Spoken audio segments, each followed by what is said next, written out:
18 horas. Notícias de Manaus, Amazonas, Brasil e do mundo. Agora na Mix. Agora 6 horas, 1 minuto em Manaus, começando mais uma edição do 18 horas. Eu, Carlos Júnior, e ela, Karime Leão. Tamo junto, Carlão, até as 7 da noite aqui no 18 horas. Muito boa noite pra você, sintonizado aqui em 100,7. É isso aí, um abraço especial pra quem nos acompanha nas redes sociais, no arroba 18 horas News. Boa noite, gente. Agora nós vamos conferir os destaques do programa 18 horas de hoje, sexta-feira. Grupo A reajusta o preço do gás de cozinha em quase 11% em Manaus. Presidente Jair Bolsonaro vai receber a aposentadoria de quase R$30 mil pelo tempo como deputado federal. Depois de 2 meses, o DENIT ainda não sabe as causas das quedas das pontes na BR-319 no Amazonas. Copa do Mundo, a derrota do Brasil e a expectativa para o próximo jogo da seleção. 6 e 1, você era o melhor Mix do Brasil. A partir de agora vai conferir, os destaques do dia em mais uma edição do programa 18 horas. Hoje é sexta-feira, 2 de dezembro de 2022. Você está aqui, no melhor Mix do Brasil, em mais uma edição do 18 horas. 18 horas.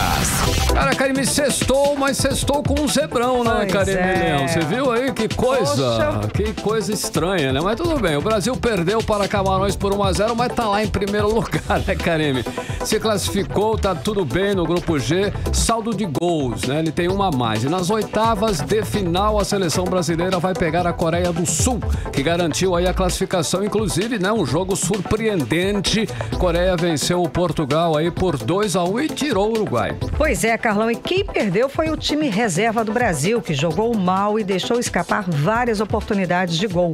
A seleção entrou em campo já classificada e com uma escalação totalmente diferente dos 2 primeiros jogos. Até o goleiro Alisson, que não fez uma única defesa nos 2 primeiros jogos, foi poupado pelo técnico Tite. Karime, foi um jogo aí fraco, né? Sem grandes jogadas, típico de quem estava apenas cumprindo tabela, né? Com regulamento embaixo do braço. A equipe entrou já classificada para as oitavas de final e mesmo com o resultado da partida, como eu já falei, Karime ficou, né, bem colocada ainda lá no primeiro, lá no top do grupo. E o Brasil já volta em campo na segunda-feira agora, dia 5, às 3 da tarde, horário de Manaus. Vai enfrentar a Coreia do Sul. E no caso de vencer, o Brasil vai enfrentar o vencedor do duelo entre Japão e Croácia pelas quartas de final.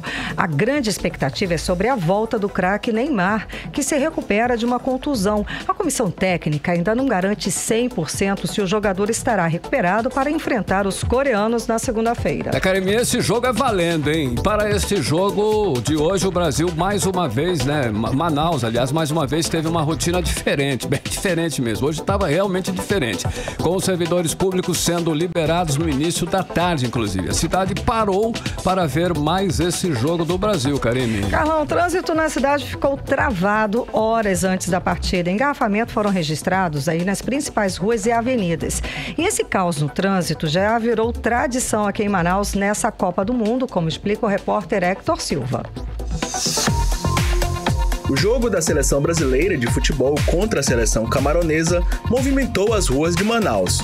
Horas antes da partida, trânsito lento nas principais vias da cidade.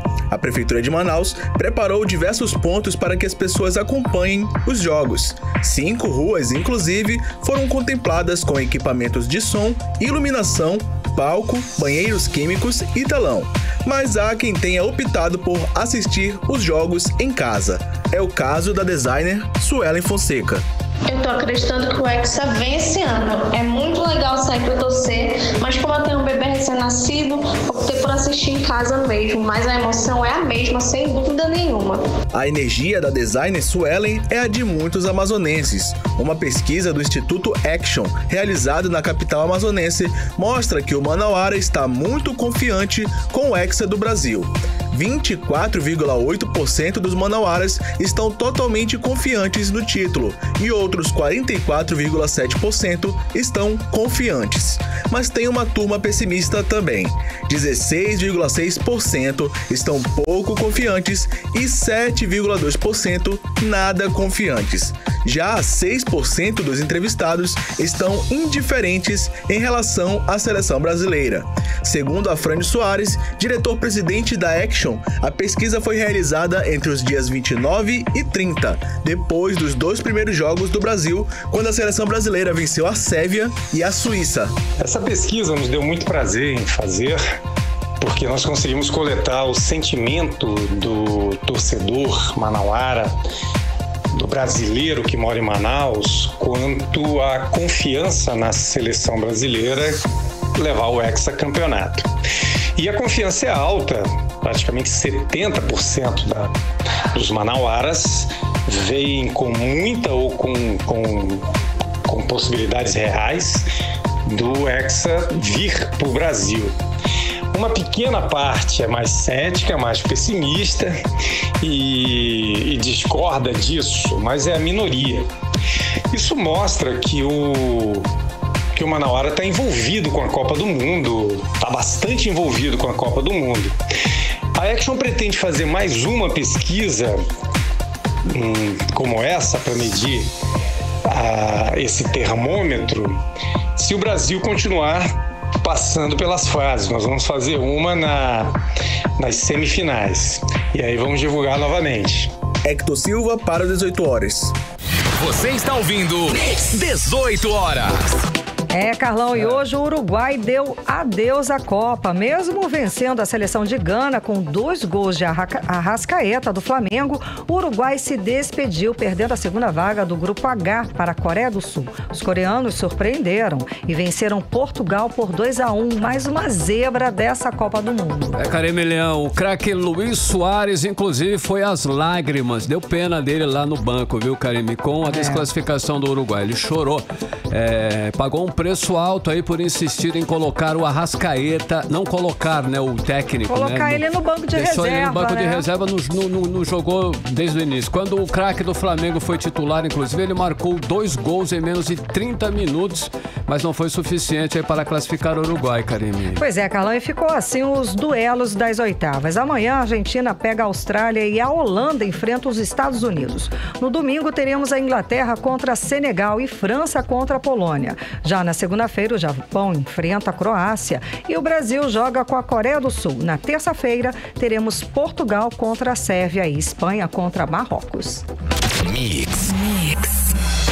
Olha só, em um dia após assumir o controle da refinaria de Manaus, a Reman, o grupo Atem, reajustou o preço do gás de cozinha. Atenção, hein? Com o reajuste, o preço da botija de 13 quilos passou de R$ 112 para R$ 124 para o consumidor final, Karime. Carlão, presente de grego, né? Vamos ter um aumento em pleno mês de Natal, de festas de fim de ano. Bom, esse reajuste de quase 11% num produto tão essencial quanto o gás de cozinha, bom, o novo preço foi imediatamente repassado, é claro, pelos revendedores para os consumidores, como explica Hector Silva. O preço do gás de cozinha teve aumento em Manaus. A informação foi dada logo após a Petrobras concluir o processo de venda da refinaria Isaac Sabah, a refinaria de Manaus, também conhecida como Reman, e seus ativos logísticos associados para o grupo REAN na quarta-feira, dia 30. O novo valor já começou a valer a partir da quinta-feira, dia 1º. Por meio de nota, o grupo REAN informou que o reajuste ocorreu para suprir os custos da empresa na aquisição deste produto junto à base da Petrobras em Urucu, município de Coari. Segundo a Amazon Gás, a nova refinaria informou que o valor até então cobrado pelo gás de cozinha considerava uma margem de R$ 810 a tonelada sobre o preço de origem do produto. A empresa informou que a REAN precificou o produto em R$ 840 a tonelada, o equivalente a 84 centavos por quilo sobre o valor praticado em Coari.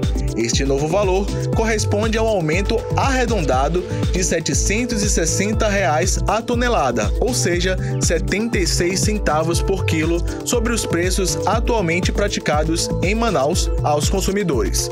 Já a Afogás informou que, se for considerada a incidência do Imposto sobre Circulação de Mercadorias e Serviço, ICMS, o aumento de 76 centavos por quilo do gás alcança um valor de 93 centavos por quilo. Sendo assim, a partir do dia 1º de dezembro, a empresa já repassou o botijão a 93 centavos o quilo. Hector Silva para o 18 horas.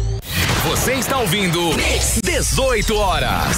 Gente, não tem para onde correr. A iniciativa privada é assim, não acumula prejuízo. Aumentou o custo de produção e imediatamente repassa para o consumidor. E vale lembrar que o gás de cozinha vem tendo aumentos bem acima da inflação nos últimos 2 anos. Exatamente isso, Karime Leão. O impacto do reajuste acumulado nesses 2 últimos anos foi tão grande que levou o governo e o Congresso Nacional a criarem o auxílio gás, com o valor equivalente a uma botija de 13 quilos. O valor pago no mês passado foi de R$ 112 para mais de 5 milhões de famílias brasileiras. Bom, e depois que o preço da botija do gás superou a casa dos R$ 100, muitas famílias passaram a usar lenha para cozinhar, principalmente nas cidades do interior, onde o gás chega na casa das pessoas ainda mais caro por conta dos custos aí do transporte. Com esse novo reajuste, o custo da botija de gás representa 10% do salário mínimo, o que é muito pesado para as famílias que vivem com R$ 1.200. Karime, o cenário é inclusive bastante preocupante, sim, para o custo de vida das famílias no país. Escuta esse dado: o número de brasileiros na pobreza e extrema pobreza bateu recorde em 2021, no segundo ano da pandemia de coronavírus. Dados divulgados hoje pelo IBGE mostram que em 2021 o número de brasileiros vivendo abaixo da linha da pobreza aumentou 22,7% na comparação com o ano de 2020. Pois é, e já o número de pessoas em situação de extrema pobreza saltou 48,2% no mesmo período.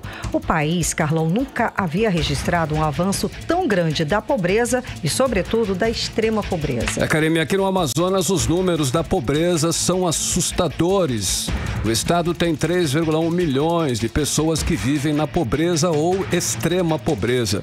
O número é referente a 2021 e maior em relação a 2020. São considerados pobres pessoas que vivem com R$ 464 por mês. O parâmetro para definir a extrema pobreza é de R$ 168 por mês. Aqui no estado houve crescimento de 1,8 ponto percentual entre os classificados como extremamente pobres, que agora representam 14,3% de toda a população amazonense. O censo de 2021 estimou a população do Amazonas em 4.269.000 habitantes. Aplicada a taxa, existem 610 mil pessoas no estado vivendo em extrema pobreza. Bom, e entre os pobres, o crescimento foi maior, 6,3 pontos percentuais. A proporção atingiu 58,8% da população no estado, equivalente a 2,5 milhões de pessoas. Isso tudo é resultado da crise econômica, especialmente da explosão do desemprego. Sem trabalho, sem renda, a pobreza ganha força e atinge cada vez mais os amazonenses. 18 horas.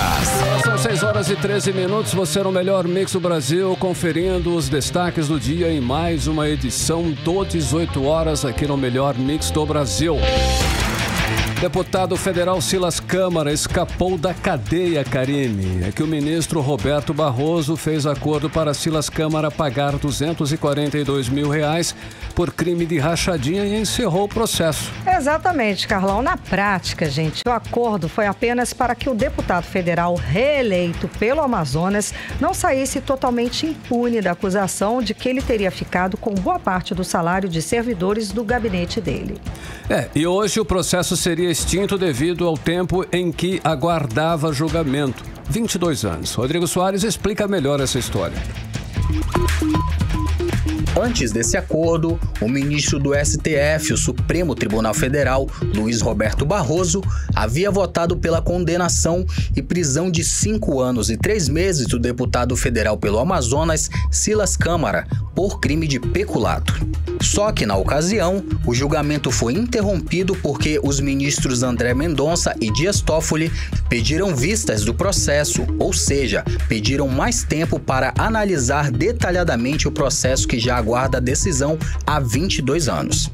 Como se não bastasse todo esse tempo de espera, o ministro André Mendonça, indicado por Bolsonaro, segurou o processo até a véspera de ele prescrever, ou seja, de o processo caducar ou ser extinto, uma vez que ele aguarda julgamento desde os anos 2000. A prescrição do processo contra Silas Câmara pela prática de rachadinha ocorreria a partir de hoje, dia 2 de dezembro de 2022. Por causa disso, o ministro Luiz Roberto Barroso afirmou que, a um dia da prescrição do processo, o acordo se apresentava como a via mais adequada para minimizar os prejuízos financeiros causados pelo deputado do Amazonas. Para o advogado criminalista Luan Mendes, o acordo foi para que Silas Câmara não saísse totalmente impune do processo. No caso do deputado Silas Câmara, o ponto principal é que o tribunal se viu numa situação em que faltavam pouquíssimos dias para que o crime prescrevesse.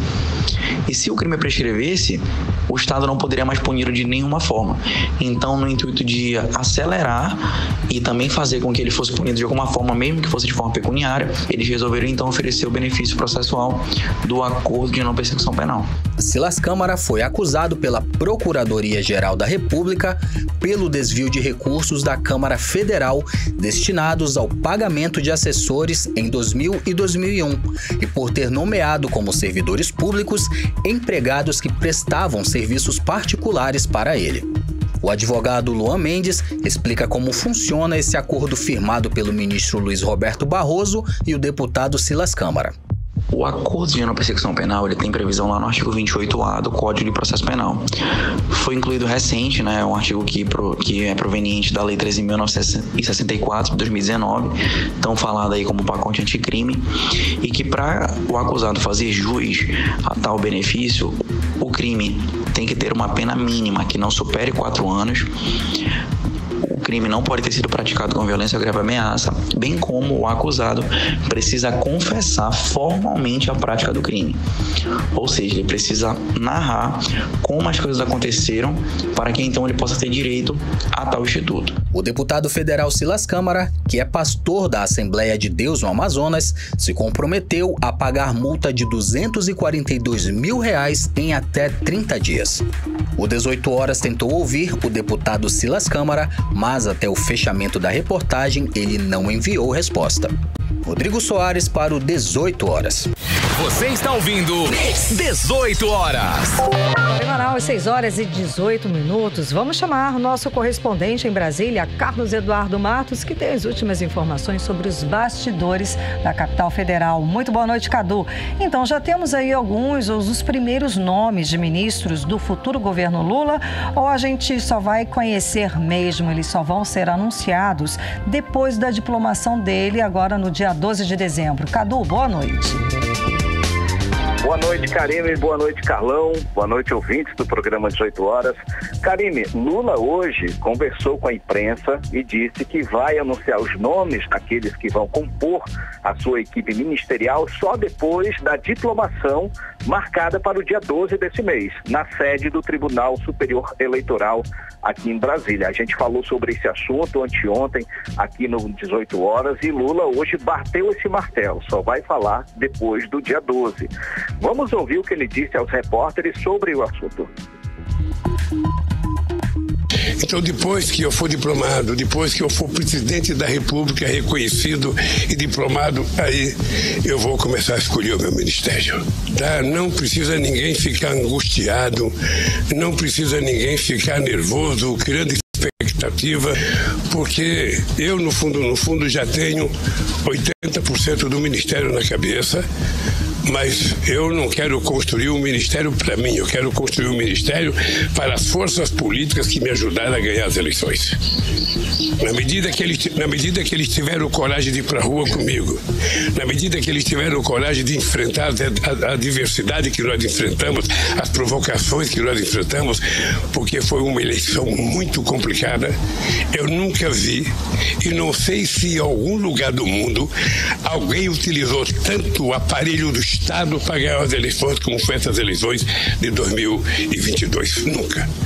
Então nós temos compromissos com a parte da sociedade que nos ajudou, e depois que a gente montar o ministério, aí sim nós vamos governar para 215 milhões de habitantes e não apenas para quem votou em nós. Você está ouvindo 18 Horas. A gente acompanhou a fala do presidente eleito, Luiz Inácio Lula da Silva, questionado pela imprensa a respeito do ministério, desses nomes que vão compor os ministérios do novo governo. Cadu. Karime, ele falou dos 80%, o problema não são os 80%, são os 20%, né? Isso aí tá dando muita briga, né? Agora, dia 12 está pertinho, né, Karime? Inclusive, falta menos de um mês para o dia da posse. E, Karime, Lula vai usar esses 10 diazinhos aí para ganhar tempo, né? Diante da pressão do mercado financeiro e dos partidos aliados aí que estão fazendo toda essa pressão, porque está em jogo aí a situação política e econômica do nosso país. Karime, Carlão. Ei, Cadu, olha só, Aloysio Mercadante e a deputada Gleisi Hoffmann já foram descartados aí como futuros ministros por Lula? É isso, Cadu? Carlão, foi a primeira coisa que Lula disse nessa coletiva de imprensa, viu? Ele sabe que há uma rejeição muito grande no meio político quanto ao nome de Gleisi Hoffmann, que vem participando aí da composição da equipe ministerial, né? Inclusive, ela foi uma peça importante na campanha petista. Mas hoje, Lula frisou que a presidente nacional do PT não vai ser ministra do governo dele. Ela vai continuar no comando do PT nacional, né? Que, segundo ele, é o maior partido de esquerda da América Latina. Agora, sobre Aloysio Mercadante, Lula não falou nada sobre ele nessa coletiva, mas nos bastidores a informação é de que Mercadante também deve ficar de fora da equipe ministerial, sendo uma espécie aí de conselheiro político do futuro presidente da República, ou seja, ele deve trabalhar no Palácio do Planalto.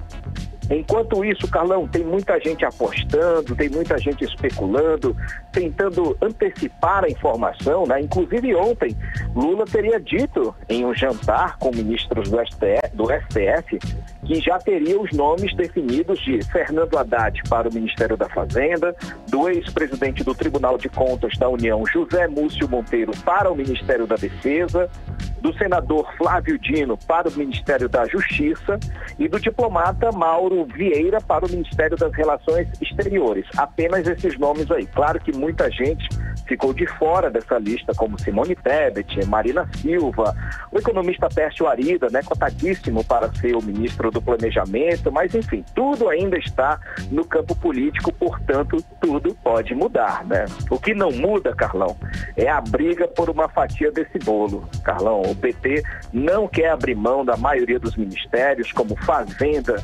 Saúde, Educação, Casa Civil, Articulação Política, Desenvolvimento Social, que é uma pasta aí que havia sido prometida à senadora Simone Tebet, né? O MDB, que agora está cobrando a fatura, quer nada menos do que 3 ministérios, Carlão, além do ministério que vai ser dado a Simone Tebet, que pode ser ou Desenvolvimento Social, numa sessão aí, numa pressão feita pelo PT, ou o Ministério do Meio Ambiente. O PSOL, Carlão, está disputando com o PSB o Ministério das Cidades. O PSOL quer que o deputado federal eleito, aí, o Guilherme Boulos, seja ministro para que ele possa ter cacife político e também popularidade para disputar a Prefeitura de São Paulo em 2024. Inclusive, o partido ameaçou, o PSOL, no caso, ameaçou ficar fora do governo do PT caso o partido não dê o Ministério das Cidades ao PSOL. Veja só a situação. Quanto aos partidos de oposição, o PT vem tentando se aproximar, principalmente do Partido Republicano, aí de Silas Câmara e de Adair Filho, né? A ideia é trazer esse partido, que é o esteio da base evangélica, para dentro aí do núcleo petista. Ou seja, trazendo republicanos para dentro do núcleo do PT, traz também os partidos da base evangélica, né? Então vamos aguardar, porque o Republicanos e vários partidos de denominação evangélica tem tudo para integrar futuramente a base do governo no ano que vem. Só resta saber, Carlão, quanto isso vai custar. Agora, falando sobre a transição de governo, saiu no Diário Oficial da União o grupo técnico que vai discutir inteligência. Setor que compreende aí a ABIN, que é a Agência Brasileira de Inteligência, o Gabinete de Segurança Institucional e a Polícia Federal. Ou seja, Carlão, esse setor aí quase 100% aparelhado em favor de Bolsonaro, agora está em discussão no Gabinete de Transição. E também o gabinete aí, a equipe de transição, chamou mais 2 amazonenses para compor o time, Karime, Carlão. É o deputado estadual Sinésio Campos e o prefeito de São Gabriel da Cachoeira, Clóvis Saldanha, conhecido como Curubão. Sinésio Campos aí vai fazer parte da equipe de Minas Energia. E o Curubão vai ajudar no grupo dos povos originários. Com mais essas 2 convocações, subiu aí para 15 o número de amazonenses nesse grupo, nesse grande grupo de transição do governo. Karine e Carlão. Cadu, para finalizar, o presidente da Câmara, Arthur Lira, concedeu a aposentadoria ao presidente Jair Bolsonaro pelo tempo como deputado federal. E o valor deve ficar em torno de R$30 mil. É isso mesmo, Cadu? Confere. Sim, Karine, mais um pouquinho, viu? Vamos contar essa história. Okay. O presidente Bolsonaro foi beneficiado aí por uma canetada do presidente da Câmara, Arthur Lira, seu ex-aliado aí, concedendo aí uma gorda aposentadoria de deputado federal que pode chegar a R$30 mil. Esse valor vai ser somado à aposentadoria dele de militar, né, Karine? Bolsonaro é capitão reformado do Exército e recebe aí quase R$12 mil brutos. Então já soma aí, hipoteticamente, R$42 mil. Né? E tem mais, Karine. Bolsonaro também vai ser o presidente de honra do partido dele, o PL. Isso daí já foi falado pelo presidente nacional do partido, Valdemar da Costa Neto. O salário do Bolsonaro deverá ser o teto máximo aí de R$39 mil.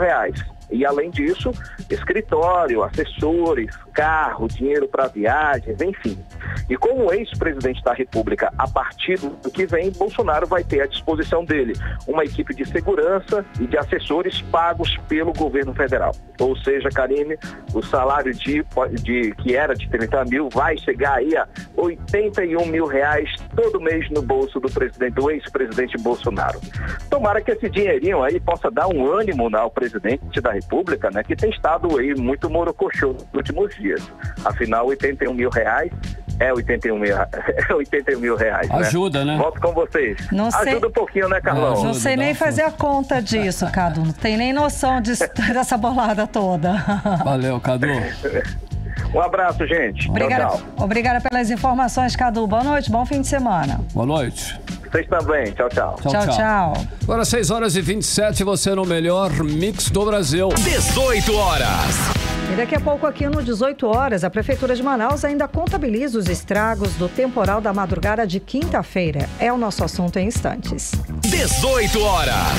Muito bem, agora são 6h28. Você no melhor mix do Brasil e nós vamos conferir tempo e temperatura para amanhã, final de semana, né, Karine? Hoje é sexta. Tempo e temperatura para sábado e domingo. É com você, Karine Leão. Previsão do tempo. Para este sábado, segundo informações do Climatempo, a previsão é de sol com muitas nuvens durante o dia. Período de nublado com chuva a qualquer hora. A mínima prevista é de 24 graus, a máxima, gente, não deve passar dos 29 graus. As chances de chuva são de 90%. Já no domingo, também chances de chuva de 90%. A previsão é de sol com algumas nuvens e deve chover rápido também durante o dia e a noite. A mínima prevista é de 23 graus e a máxima pode chegar a 31 graus. 6h28. Mix. Depois de vários dias secando, o Rio Negro voltou a subir na manhã de hoje. Foram 2 centímetros a mais de ontem para hoje, elevando o nível no Porto de Manaus para 18 metros e 32 centímetros. Depois daquele temporal da madrugada de ontem, não tinha como o nível do Rio Negro não subir. Afinal, foram mais de 103 milímetros de chuva em apenas 4 horas. Pois é, Carlão, o volume dessa chuva aí, numa única madrugada, foi maior do que o registrado em todo o mês de novembro. Bom, segundo dados divulgados pelo Instituto Nacional de Meteorologia, a expectativa agora em dezembro é que deve chover mais do que o esperado. E os estragos e prejuízos causados pela forte chuva de ontem ainda estão sendo contabilizados. Foram mais de 105 ocorrências registradas pelo Centro de Cooperação da cidade. Vamos saber aí mais detalhes, mais informações com a repórter Nathalie Moraes. O inverno amazônico começou com força total. Só neste dia 1º de dezembro, o Centro de Cooperação de Manaus registrou 105 ocorrências, entre ocorrências de trânsito e da Defesa Civil registradas na Central de Resgate 199. Todas essas ocorrências foram ocasionadas pelas fortes chuvas. Em 4 horas de um forte temporal, os pluviômetros instalados na cidade registraram 103 milímetros de chuva. Mesmo com o alto número de ocorrências ocorrências registradas, somente danos materiais foram causados pela chuva em diversos pontos da cidade e não houve vítimas lesionadas. A Defesa Civil permanece nesta sexta-feira realizando vistorias técnicas nas áreas mais afetadas. O volume de chuva registrado no dia 1º de dezembro está bem acima do previsto para todo o mês.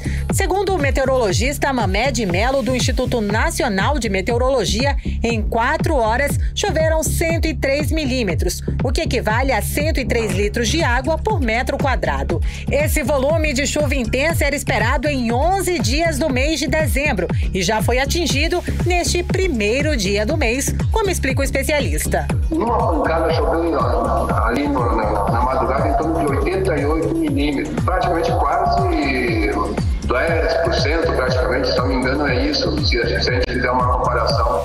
Temos alguns fenômenos que, a partir agora do final da primavera para o verão, começam a atuar sobre a América do Sul e eles fazem também grande diferença porque eles podem potencializar esses tipos de chuva, especialmente no local da Amazonas, que é muito quente e úmido. Dados divulgados pelo INMET apontam ainda que as chuvas devem aumentar também nos 2 primeiros meses de 2023. Segundo o prognóstico climático trimestral, a previsão indica chuvas acima da média nos meses de dezembro, janeiro e fevereiro do ano que vem. Nos estados do Amazonas, Acre e Roraima. Nathalie Moraes para o 18 horas. Você está ouvindo 18 horas. E hoje o prefeito Davi Almeida acompanhou os trabalhos das obras emergenciais no trecho da Avenida Atlântica, no bairro Raiz, onde uma cratera se abriu por causa da chuva na madrugada de quinta-feira. Segundo o prefeito Davi Almeida, vários trechos atingidos na cidade estão sendo acompanhados pela prefeitura. Vamos ouvir o que ele disse. Nós fizemos algumas intervenções em alguns igarapés que sempre davam problema, como o Passarinho. Já tínhamos feito toda a limpeza, estamos trabalhando lá no Igarapé do Franco, agora no Igarapé do 40, mas existem microbacias como essa aqui do Igarapé do 40, em tubulações de mais de 40 anos que não tinham se dado a manutenção devida e acabamos tendo esse problema aqui. Estamos trocando por tubulações modernas, mais longevas, de 50, 60 anos de longevidade, essas tubulações que nós estamos colocando de concreto, essas aduelas que vão resolver definitivamente esse problema. Acredito que em até 10 dias nós estejamos devolvendo esta via para trafegabilidade aqui da zona sul da cidade de Manaus. Os problemas que tivemos aqui com relação aos muros que caíram, nós vamos refazer, e aquilo que for de responsabilidade da prefeitura, tendo o aval da PGE, a prefeitura não vai se furtar em poder indenizar os moradores. Você está ouvindo 18 horas. Olha, o prefeito também falou sobre os trabalhos de prevenção que foram feitos na cidade. Vamos ouvi-lo. Temos várias áreas com problemas, inclusive a prefeitura já fez a intervenção em mais de 18 áreas, que se não tivéssemos feito as intervenções, certamente com a chuva de ontem teríamos tido algumas tragédias. Nós recuperamos áreas degradadas há muitos anos, há décadas, e a gente vai avançando. Nós temos as nossas limitações orçamentárias e financeiras, mas aqueles pontos mais problemáticos nós já tínhamos resolvido. Então, isso fez com que se minorassem esses problemas que nós estamos tendo na cidade de Manaus. Mesmo assim, são grandes problemas que nós não nos esquivamos de resolvê-los. Você está ouvindo 18 horas. Olha, o Departamento Nacional de Infraestrutura de Transportes, o DENIT, ainda não sabe as causas das quedas das pontes na BR-319 que liga Manaus a Porto Velho, Carimim. Carlão, o presidente do órgão, Luciano Filho, participou inclusive da sessão parlamentar na Assembleia Legislativa do Amazonas e anunciou que a reconstrução das 2 pontes deve durar pelo menos 1 ano. Vamos acompanhar os detalhes na reportagem de Nathalie Moraes. O superintendente regional do Departamento Nacional de Infraestrutura de Transportes no Amazonas, Luciano Moreira, afirmou que as pontes que desabaram nos quilômetros 23 e 12 da BR-319, no município do Careiro Castanho, em setembro deste ano, serão reconstruídas em até 1 ano. A informação foi dada durante sessão parlamentar na Assembleia Legislativa do Estado, onde o superintendente foi sabatinado pelos parlamentares. Nós estamos iniciando já na próxima semana, correndo para poder não perdermos a vazante, para retirar os escombros. O contrato está sendo celebrado de hoje para amanhã, com a empresa que trabalha com demolição, para iniciar a remoção dos escombros. E então a reconstrução da ponte não está sendo atrasada, porque ela teria também que esperar a remoção dos escombros para poder iniciar a reconstrução. E é esse o nosso planejamento. Enquanto os escombros estão sendo removidos, já vai ser iniciado, esses serviços já vão ser iniciados na próxima semana, nós vamos concluir a contratação da reconstrução das pontes. E queremos colocar essas pontes construídas em 1 ano. Durante a sessão, o deputado estadual Wilker Barreto questionou o dirigente da autarquia federal sobre as ações no local do acidente. A primeira ponte desabou no dia 28 de setembro, deixando 4 mortos, 14 feridos e um desaparecido. Enquanto a segunda estrutura caiu no dia 8 de outubro, mas ninguém ficou ferido.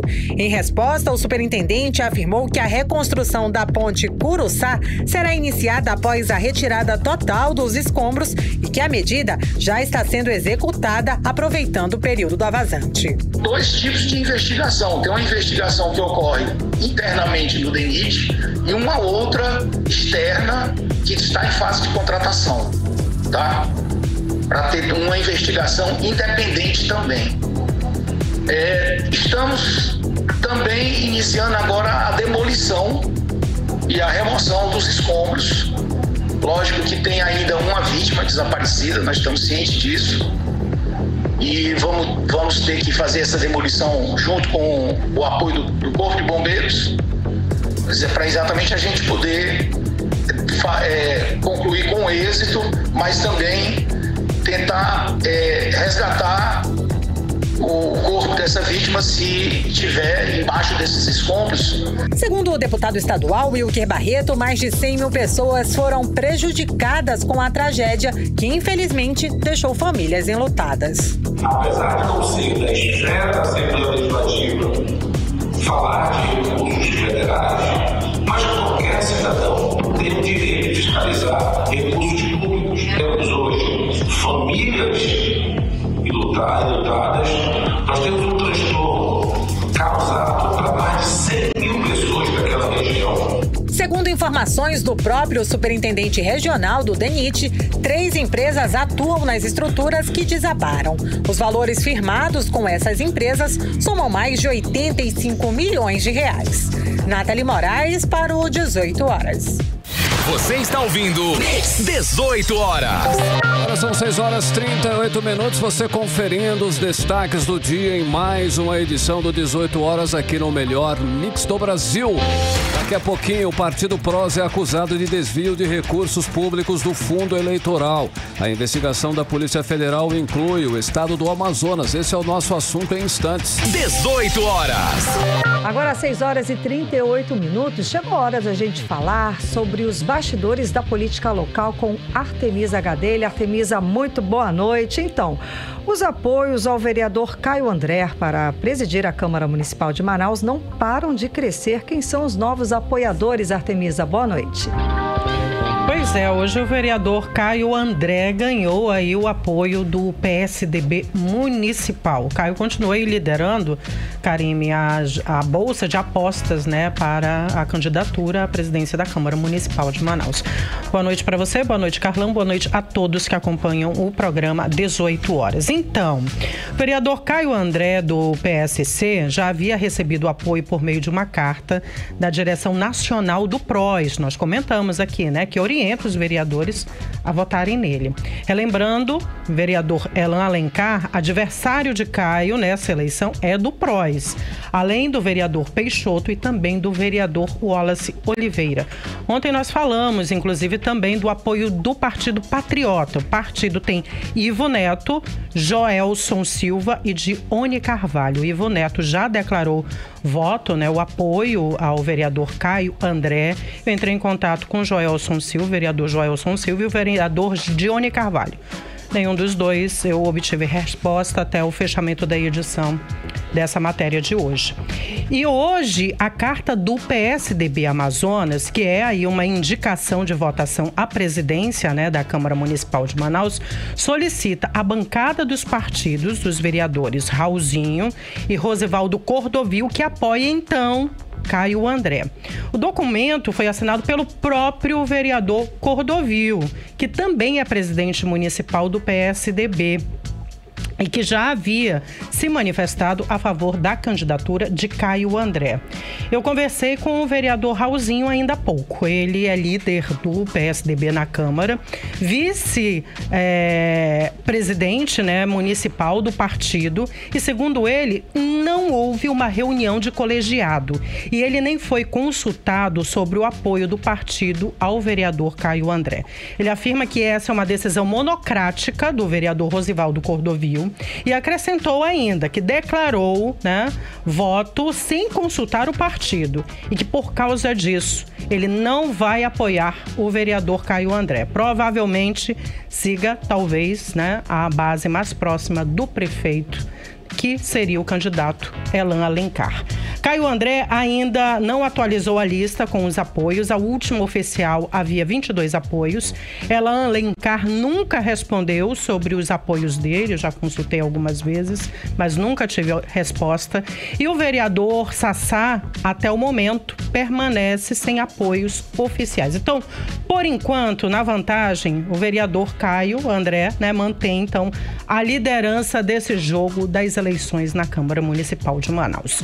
E falando ainda em eleição, só que na Assembleia Legislativa do Estado do Amazonas, já comentamos aqui que o cenário é totalmente favorável ao atual presidente Roberto Cidade, do União Brasil. Cidade já tem o apoio da maioria do parlamento, ele tem inclusive conversado com os deputados reeleitos e também com os novos deputados. A eleição na Assembleia Legislativa do Estado do Amazonas está programada para o início das atividades parlamentares em fevereiro de 2023. Karime Carlão. E Artemísia, o novo presidente estadual do PSDB, que é o senador Plínio Valério, ele já está trabalhando de olho na eleição municipal? Pois é, Carlão, sim, já está com os olhos e com o suposto candidato para 2024. Alguém imagina o nome? Parece que, inclusive, esse suposto candidato vem liderando aí as pesquisas desde agora.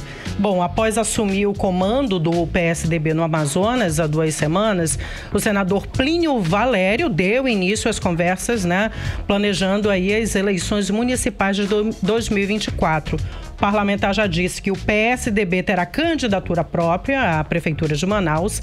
Plínio, inclusive, se reuniu na quarta-feira, dia 30 de novembro, com o vereador de Manaus, que é deputado federal eleito. Alguém já sabe, Amon Mandel, que é do Cidadania, partido federado ao PSDB. Os políticos se encontraram no gabinete do Tucano, em Brasília, e entre os vários assuntos estava na pauta a eleição municipal. Bom, vale lembrar que Amon Mandel já externou, inclusive, o desejo de disputar a Prefeitura de Manaus daqui a 2 anos. Se fosse hoje, talvez tivesse resultado favorável. Pelo menos é o que aponta as pesquisas internas. Karime Carlão. Obrigada pelas informações, Artemísia. Boa noite, bom fim de semana. Para vocês também. Até segunda. Tchau, tchau. Tchau, tchau. Segunda, 6h43, você será o melhor Miss do Brasil. 18 horas.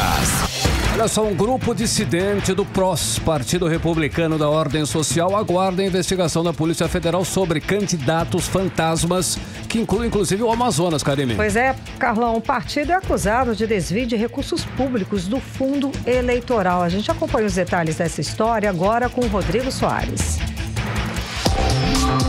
Na última quarta-feira, dia 30 de novembro, o Amazonas protagonizou um dos casos com maior suspeita de desvio de recursos públicos do fundo eleitoral. O caso veio à tona através da Operação Amor Fantasma da Polícia Federal, que teve como alvo a candidata a deputada federal Adriana Mendonça, do Partido Republicano da Ordem Social, o PROS, e o ex-marido dela, Henrique Oliveira, do Podemos, que foi candidato ao governo do estado na eleição deste ano. Adriana e Henrique Oliveira foram beneficiados com recursos públicos do PROS nas eleições de 2022. Ela, inclusive, teve um investimento milionário para a campanha no valor de 3 milhões de reais, mas recebeu apenas 240 votos.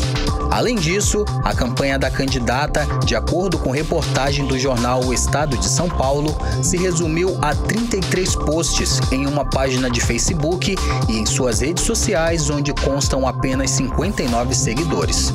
Adriana Mendonça e Henrique Oliveira são investigados por suspeita de crime de Caixa 2 com recursos públicos do fundo eleitoral repassado pelo Diretório Nacional do PROS. Os dois foram denunciados em setembro pelo Comitê Amazonas de Combate à Corrupção Eleitoral e Caixa 2 por desvio de recursos públicos para candidaturas laranjas. De acordo com o presidente do comitê, Carlos Santiago, o dinheiro destinado à candidatura feminina estava bancando candidaturas masculinas. Por isso, o comitê encaminhou à Procuradoria Regional Eleitoral uma representação contra o então candidato Henrique Oliveira e também a sua ex-esposa, que pleiteava uma vaga na Câmara dos Deputados, e também contra o presidente regional do PROS. O problema do PROS não foi apenas no Amazonas.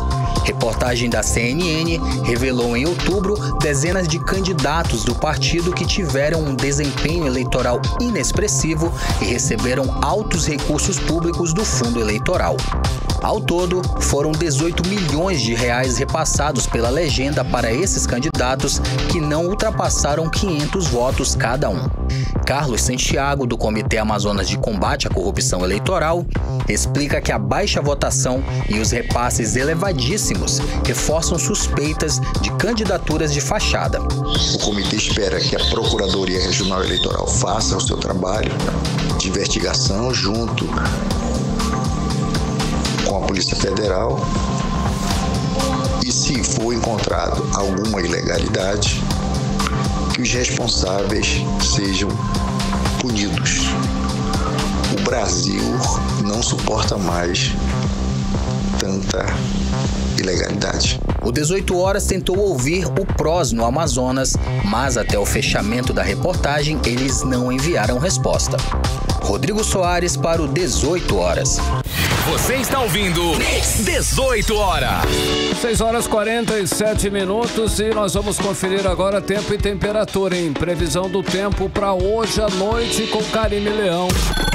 Previsão do tempo. Segundo informações do Climatempo, a previsão é de chuva passageira. Durante a noite e a madrugada, a mínima prevista é de 24 graus, a máxima pode chegar a 31 graus. As chances de chuva são de 83% e a umidade relativa do ar fica entre 75% e 95%. Em Manaus, 6 horas e 48 minutos.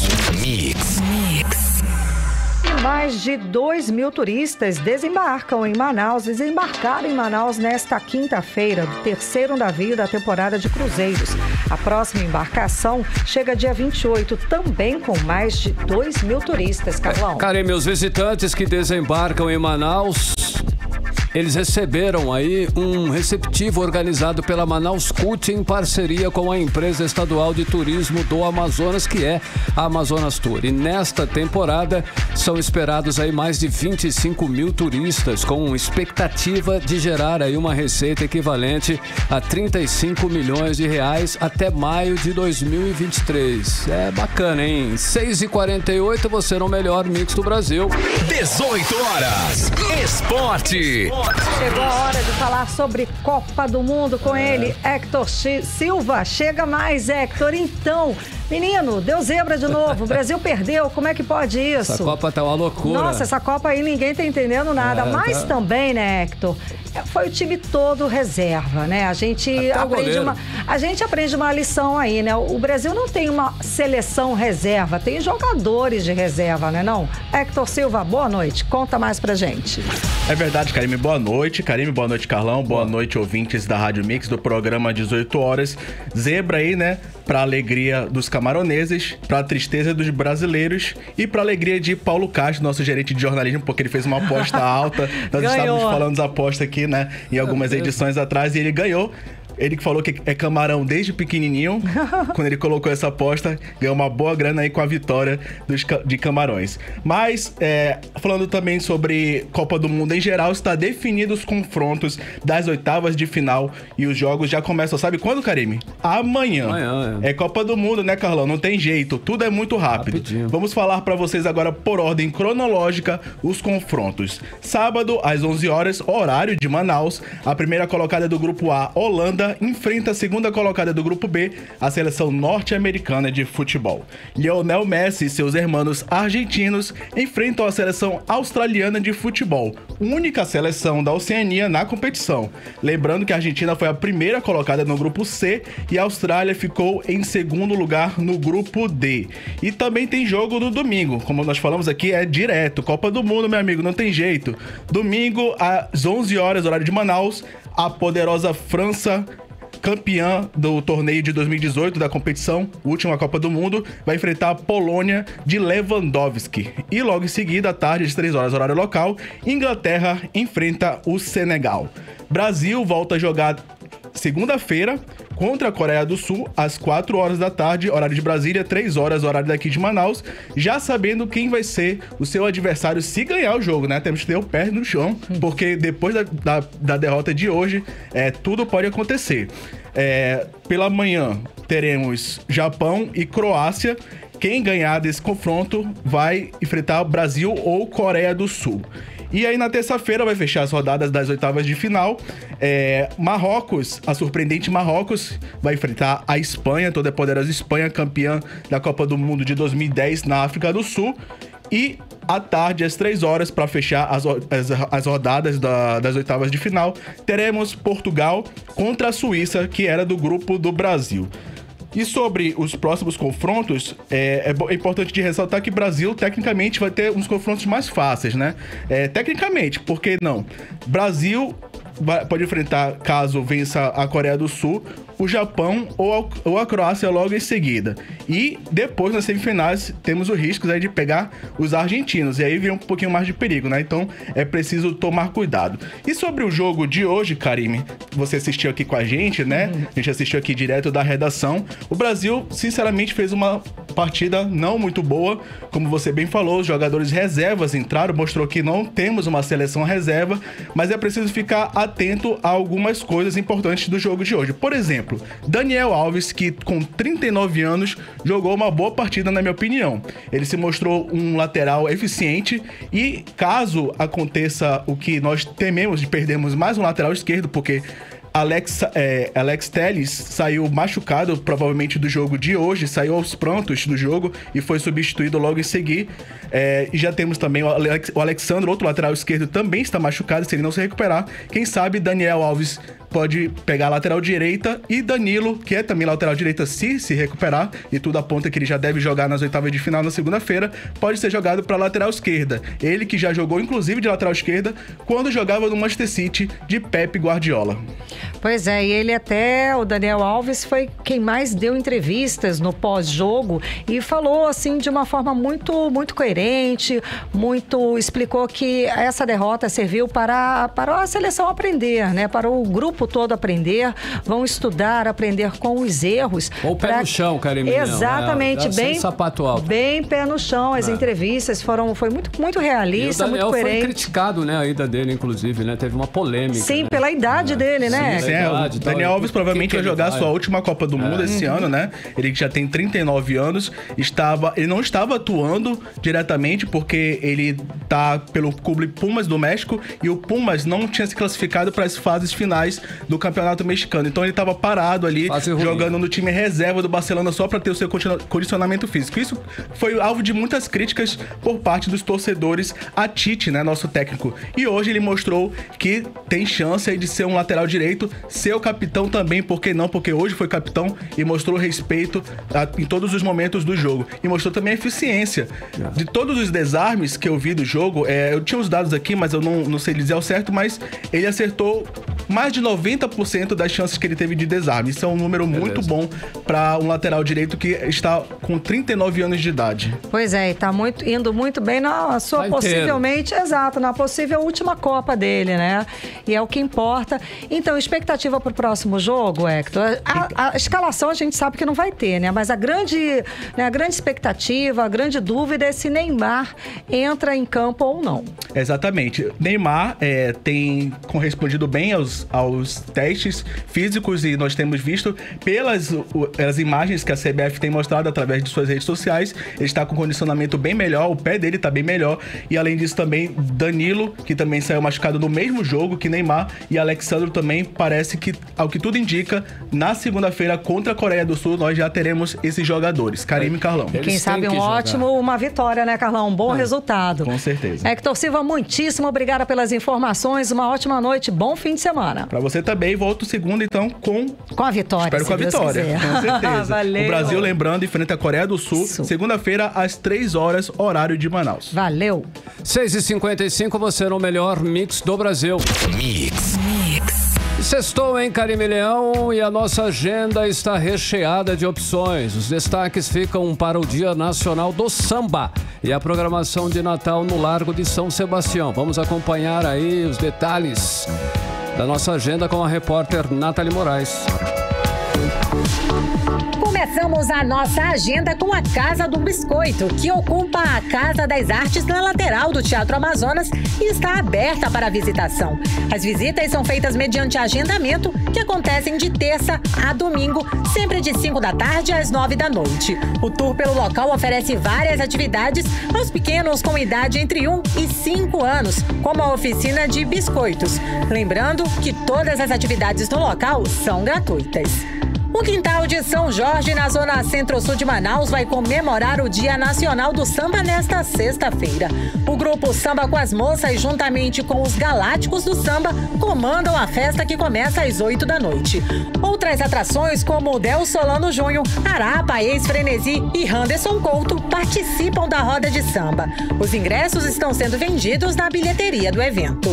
O anime Jungle Party acontece neste sábado e domingo em Manaus. A programação tem início à 1 da tarde no Centro de Convenções Manaus Plaza Shopping. Os ingressos estão disponíveis. O Boteco Manaus 2022 desembarca neste sábado na Arena da Amazônia, a partir das 8 da noite. Além do anfitrião, o cantor Gustavo Lima, a festa contará com shows de Natan, César Menotti Fabiano e Denis DJ. Os ingressos ainda estão sendo vendidos. A banda original, com o repertório dos anos 60, 70 e 80, faz show neste sábado em Manaus. A apresentação acontece no Salão Social do SESI Clube do Trabalhador, na Zona Leste. A abertura dos portões acontece às 8h30 da noite. Ainda no sábado, às 5 da tarde, o concerto Ecomúsica Piano de Sons da Natureza mescla canções de Tom Jobim com obras compostas por Carumaru. Ainda no sábado, às 8 da noite, o projeto leva ao Teatro Amazonas o concerto Vozes da Natureza, com o pianista dividindo o palco com a Amazonas Filarmônica, sob regência do maestro Marcelo Jesus, além do Coral do Amazonas e de convidados. Após desembarcar na capital amazonense, o projeto nacional segue para Portugal. O humorista Leandro Leite realiza a gravação do show Hétero Afeminado no domingo, no Teatro Manauara, zona centro-sul da capital. Ainda há ingressos disponíveis para a sessão extra, que acontece às 9 da noite, sendo vendidos na bilheteria. Outra programação gratuita para o público acontece no domingo, onde o Teatro Amazonas recebe o concerto Suzuki, Crianças Unidas do Brasil, às 11 da manhã. Atração perfeita para toda a família. O espetáculo é promovido pelo Espaço Escola de Música Centro Suzuki Amazonas, trazendo os alunos da instituição, dividindo o palco com a Orquestra de Câmara do Amazonas, sob regência de Marcelo Jesus. Participam também do concerto alunos das unidades de Brasília e do Acre. No repertório, composições para o público infantil e clássicos da música erudita vão emocionar a plateia. Eu volto aos estúdios com vocês, Karime e Carlão. Você está ouvindo 18 horas. Obrigada, Nathalie Moraes. Agora em Manaus, 6 horas e 59 minutos. Seguimos direto para o Editorial 18 horas. Editorial 18 horas. O IBGE divulgou hoje dados estarrecedores da pobreza no Amazonas. São 2,5 milhões de amazonenses vivendo em situação de pobreza e mais 610 mil em situação de extrema pobreza de miséria. O IBGE considera pobre quem recebe por mês até R$ 464, extremamente pobre quem ganha até R$ 168. Renda muito abaixo do salário mínimo nacional, que já é irrisório. O resultado é que a fome se alastra e a miséria atinge 3,5 milhões dos amazonenses. Pessoas que não ganham o suficiente para fazer sequer uma refeição diária. São nada menos que 70% da nossa população vivendo em situação de pobreza e extrema pobreza. É o retrato sofrido da crise econômica em que o país mergulhou e da nefasta concentração de renda numa minoria, consequência do desemprego, da exploração inflacionária e da ausência de políticas públicas para acolher os mais necessitados. Realidade cruel que não se muda de uma hora para outra. É preciso mais que programas sociais. É necessário aquecer a economia, atrair novos investimentos, derrubar a inflação, as taxas de juros e investir forte na educação, garantindo ensino de qualidade e merenda farta para crianças e jovens. Esse é o desafio dos governos recém-eleitos e reeleitos. O desafio é grande, mas a causa é nobre e válida. 18 horas. 7 em ponto, Karime, tem saideira? Tem sim. 6 policiais militares do Amazonas foram presos em Tefé, suspeitos de coordenarem uma rede de tráfico de drogas no interior do estado. Os mandados de prisão ocorreram na terça-feira, dia 30, mas só hoje foram divulgados pelo Tribunal de Justiça do Amazonas. 7-1, agora sim, boa noite, Karime. Boa noite, gente. Obrigada pela companhia. Um beijo. E até segunda. Até. Você ouviu 18 horas.